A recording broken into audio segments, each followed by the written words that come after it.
नक्कीच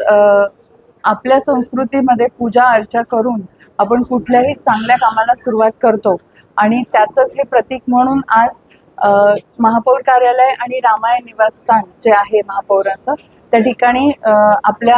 भारतीय संस्कृतीत जे सांगितलं आहे तशी पूजा विधिवत करून आम्ही आज प्रवेश केला आहे आणि सगळ्यात महत्त्वाचं म्हणजे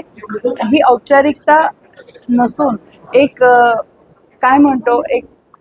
शुभ संकेत आहे की आता आपल्याला चांगल्या कामांना आणि पुढे जायच्या कामांना विकासाच्या कामांना सुरुवात करायची आहे आणि त्याच हिशोबाने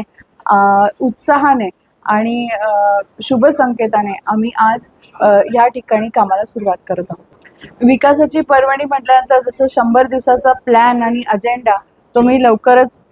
तुमच्या समोर मांडणार आहे की कुठल्या कुठल्या ठिकाणी कसं कसं दौरे करणार आहे। त्याचबरोबर कुंभमेळ्याच्या पाहणी कुठपर्यंत आहे, किती कामं झालेली आहेत त्याचं देखील एक नियोजनबद्ध कार्यक्रम जाहीर केला जाईल आणि ते करत असताना नक्कीच नाशिककरांच्या ज्या काही भावना आहेत,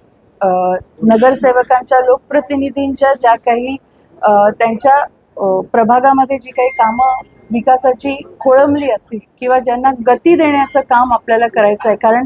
कुंभासाठी जे कामं आणि नाशिकच्या विकासासाठी जी कामं गेले 4 वर्षापासून काही प्रशासकीय कारणास्तव किंवा लोकप्रतिनिधी नसल्यामुळे खोळंबली होती, त्याला आता आपण 24 तास नाही तर 48 तास असल्यासारखं काम करून प्रत्येक मिनिटात अजून 1 मिनिट कसा वाढेल ते बघून तेवढा स्पीड पकडून तसं आम्हा सगळ्यांसमोरच आपले पंतप्रधान नरेंद्रजी मोदी यांचा आदर्श आहे आणि देवेंद्रजी फडणवीस हे देखील 16 तास काम करतात, 18 तास काम करतात, त्यांचा देखील आदर्श समोर आहे। त्यामुळे कामाला कुठेही मागे न पाहता